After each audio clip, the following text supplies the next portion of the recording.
একদা এক পথচারী পথ চলতে চলতে হঠাৎ সে ক্লান্ত হয়ে রাস্তার পাশে সেই বড় বিশাল আকৃতির বটবৃক্ষের ছায়াতলে বসে বিশ্রাম নিতে লাগলো।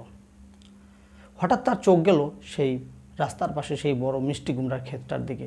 সে ভাবতে লাগলো, একটা সাধারণ একটা ডগার উপরে কত বড় বড় মিষ্টি লাউ, আর কত বড় একটা বটবৃক্ষ, তার ফলটা কত ছোট। এগুলো ভাবতে ভাবতে সে আল্লাহর এই সৃষ্টিটারে মেনে নিতে পারলো না। সে ভাবতে লাগলো, আল্লাহ কি সৃষ্টি করছেন, কত বড় বটবৃক্ষ, ফল কত ছোট, আর সাধারণ একটা লাউয়ের ডগার উপর সে কত বড় বড় মিষ্টি কুমড়া। এগুলো ভাবতে সে হঠাৎ ঘুমিয়ে পড়ল।